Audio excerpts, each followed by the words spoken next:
আসসালামু আলাইকুম বন্ধুরা, আপনারা কেমন আছেন? আশা করি ভালো আছেন। হিমু কুকিং হাউসে আপনাদেরকে আবারও স্বাগতম। বন্ধুরা, আজকে আমি নিয়ে এসেছি স্পেশাল লাউ পাতার ভর্তা আর হচ্ছে লাউ শাক ভাজি। তো বন্ধুরা দেখেন, এক পাতা দিয়ে আমি দুইটা রেসিপি বানিয়ে ফেলেছি। একটা হলো লাউ শাক ভাজি আর একটা হলো লাউ পাতার ভর্তা। তো বন্ধুরা দেখেন আমি কত সুন্দর করে বানিয়েছি। তো বন্ধুরা, আমি এখন পুরো ভিডিওটা আপনাদের সাথে শেয়ার করব, পুরো ভিডিও আপনাদেরকে দেখাবো। দেখেন কত সুন্দর করে ভর্তা বানিয়েছি। এইভাবে যদি আপনারা লাউ পাতার ভর্তা বানান, ভর্তাটা খেতে অনেক সুস্বাদু লাগবে। আর এই ভর্তাটা দিয়ে কিন্তু আপনি ভাতটা শেষ করতে পারবেন, এত মজা কি বলবো। তো দেখেন বন্ধুরা, আমি লাউ শাকের পাতাটা আগে ধুয়ে আমি দেখেন সিদ্ধ বসিয়ে দিলাম, সাথে দিয়ে দিলাম পেঁয়াজ রসুন। তো দেখেন আমি এই লাউ শাকের পাতাটা ভালো করে ধুয়ে আমি সিদ্ধ দিয়ে দিলাম, একটু হালকা একটু তেল দিছি যাতে সুন্দরভাবে সিদ্ধটা হয়। সাথে পেঁয়াজ আর দিয়ে দিছি রসুন। পেঁয়াজ আর রসুনটাও হইতে থাকবে, এখান দিয়ে আমার লাউ পাতাটাও হইতে থাকবে। তো দেখেন বন্ধুরা, আমি সুন্দর করে লেড়ে ছেড়ে দিচ্ছি। হালকা একটু লবণ দিয়ে দিবেন, না হলে সিদ্ধ হবে না সুন্দর মতো। তো একটু হালকা একটু লবণ দিয়ে দেবেন, আমি লবণ দিয়ে দিছি। বন্ধুরা দেখেন এখন আমি দিয়ে দিলাম কাঁচামরিচ। আমি কাঁচামরিচটা আগে একটু ভেজে রেখেছিলাম, আমি দিয়ে দিলাম 4-5টা কাঁচামরিচ। তারপর আমি শুকনো মরিচ ভেজে রেখেছি, শুকনো মরিচটাও দিব। শুধু কাঁচামরিচটা দিলে হবে না, লাউ পাতার সাথে শুকনো মরিচটা দিলে আরও সুস্বাদু লাগে। তো দেখবেন বন্ধুরা আমি কীভাবে ভর্তাটা বানাচ্ছি, আপনারা এইভাবে বানাবেন। সাথে দিয়ে দেবেন একটু ধনিয়া পাতা। দেখেন আমি একটু ধনিয়া পাতাও দিয়ে দিলাম, ধনিয়া পাতাটা আমি সিদ্ধ করে নেব। একসাথে আমি সব উপকরণগুলো আমি রেডি করে সিদ্ধ করে নিব। তারপর আমি চলে যাব পাটায়। দেখেন বন্ধুরা, মানুষ ইদানি ব্লেন্ডার করে ভর্তা বন্ধুরা বানায়। ব্লেন্ডার করে ইদানি মানুষ কিন্তু ভর্তা করে। ব্লেন্ডারের স্বাদ কিন্তু আর পাটার স্বাদ কিন্তু এক হতে পারে না। পাটায় যদি আপনি ভর্তাটা বানান, পাটার ভর্তা যে সুস্বাদু লাগে, ব্লেন্ডারের ভর্তা হয়ে যায় পানি পানি। ব্লেন্ডারের ভর্তাটা খেতে কিন্তু ভালো লাগে না। আমরা কিন্তু একটু কষ্ট করে পাটাত কিন্তু বাটলে কিন্তু ভর্তাটা আরও সুস্বাদু লাগে, মজা লাগে। ব্লেন্ডার হলো ডিজিটাল, এখন ব্লেন্ডার করা মানুষ কষ্ট একটু কম হয় সেই জন্য। তো দেখেন বন্ধুরা আমি পাটাটা ভালো করে ধুয়ে নিলাম। দেখেন আমি শিলপাটাটা ভালো করে ধুয়ে নিলাম। এবার আমি মরিচ দিয়ে দিব। আগে আমি মরিচ হালকা একটু লবণ দিয়ে আমি বেটে নেব।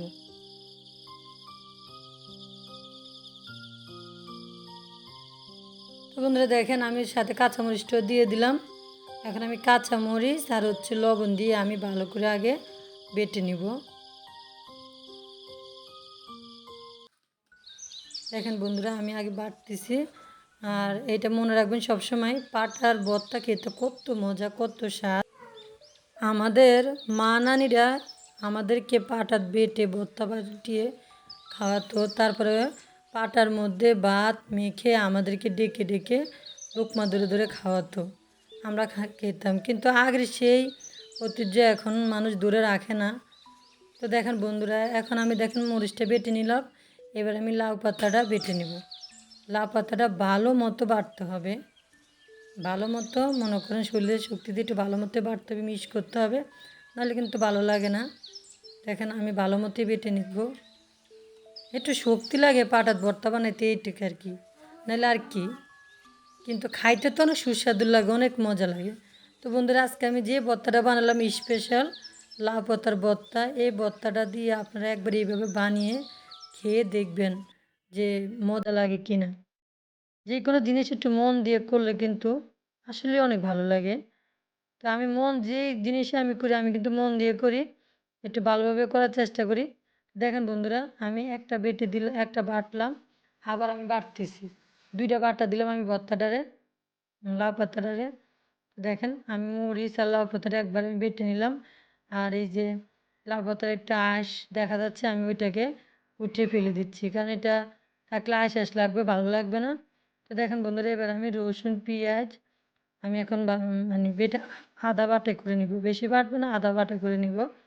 মনে করেন পেঁয়াজটা যদি বেশি মিক্স করে পালান ভর্তার সাথে কিন্তু একটু মজা লাগে না।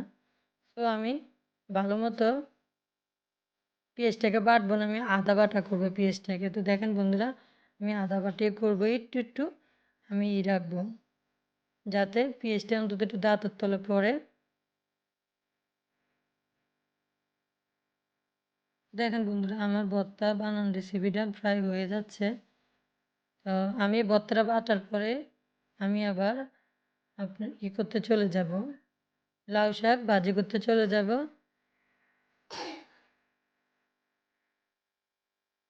তো বন্ধুরা দেখেন আমার ভর্তাটা বানান হয়ে গেছে।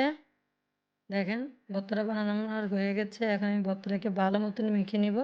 আপনারা ভর্তাটাকে বাটার পরে ভালো মতো মাখবেন, ভালো মতো মাখবেন যাতে ভর্তাটা ভালো মতো মিশে, তাহলে কিন্তু ভর্তাটা আরও বেশি সুস্বাদু লাগে। দেখেন আমি ভালো মতো মেখে নিচ্ছি। এইভাবে একটু ভালো মতো মেখে নেবেন। দেখেন আমি কত সুন্দর করে মেখে নিচ্ছি। মাখতে থাকবেন, মাখতে থাকবেন, মাখতে থাকবেন, মাখতে মাখতে এক পর্যায়ে দেখবেন আপনার মাখা হয়ে গেছে। এবার একটু লবণ দেখলাম, সামান্য একটু লবণ দেখলাম। ভর্তাটা খেতে অনেক মজা হয়েছে বন্ধুরা, অনেক সুস্বাদু রয়েছে। আপনারা এভাবে বানিয়ে খাওয়ার চেষ্টা করবেন। আসলে লাউ পাতার ভর্তা কিন্তু অনেক মজা। আপনারা অন্তত এইভাবে বানিয়ে খাবেন। তো বন্ধুরা দেখেন আমি পাটার মধ্যে কয়টা ভাত নিয়ে আমি মেখে খাবো, সেজন্য পাটার মধ্যে আমি কয়টা ভাত নিয়ে নিলাম। পাটার মধ্যে আমি কয়টা ভাত নিয়ে পাটার মধ্যে মেখে নিব একটু লবণ দিয়ে। বন্ধুরা এই পাটার মধ্যে ভাতটা আপনারা এইভাবে একটু খেয়ে দেখবেন, অনেক সুস্বাদু লাগে, অনেক মজা লাগে। আমার কাছে তো আমি কি বলবো, আমার কাছে অনেক মজা লাগে, অনেক ভালো লাগে। তা আপনারা এইভাবে একটু খেয়ে দেখবেন, বেশি না অল্প করে ভাত নিয়ে নেবেন, নিয়ে ভালো করে মেখে খাবেন এর লোকমা ধরে, দেখবেন কত মজা লাগে। আমি নিজে খাই, আমার বাচ্চাদেরকে আমি ডেকে ডেকে খাওয়াই, কারণ একসময় আমাদের মা, নানি, দাদি আমাদেরকে খাওয়াতো। আমার সেই আগের অভ্যাসটা থেকে গেছে। দেখেন বন্ধুরা আমার ভাতটা আমি মনে করেন খেয়ে ফেলেছি, আবার বাচ্চাদেরকেও খাওয়াই বলেছি। এখন পাটাটাকে একটু ভালো মতো ধুয়ে রাখছি, কারণ এই শিলপাটাটাকে আমি অনেক যত্ন করি। আমার 18 বছর হয়ে গেছে এই শিলপাটাটার। দেখেন পাটাটা এখনও কত সুন্দর আছে, আমি সুন্দর করে যত্ন করে রাখি, কারণ আমি পাটার মধ্যে আমি একটু ভর্তাটা বেশি খাই। দেখেন বন্ধুরা আমি ভালো করে শিলপাটাটাকে ধুয়ে রাখলাম। বন্ধুরা এবার আমি চলে যাব আপনার লাউ শাকের ভাজির কাছে। তো বন্ধুরা দেখেন আমি লাউ শাকটা চুলায় দিয়ে দিলাম।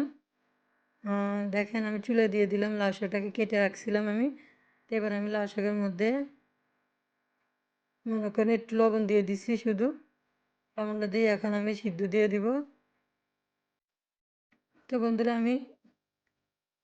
বন্ধুরা আমার সিদ্ধ হয়ে গেছে। দেখেন আমি অনেকক্ষণ আগে সিদ্ধ দিয়ে দিছি। দেখেন লাউ শাকের কালারটা কত সুন্দর আসছে।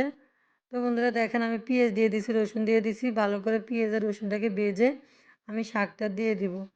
বন্ধুরা দেখেন ভালো করে পেঁয়াজটাকে ভেজে নেবেন। তো বন্ধুরা পেঁয়াজের সাথে দিয়ে দিবেন একটু শুকনো মরিচ ভেঙে দিয়ে দিবেন। তো বন্ধুরা আমি ভিডিওটা করছিলাম, কিন্তু মানে কীভাবে যে কেটে গেলো বুঝতে পারি নাই।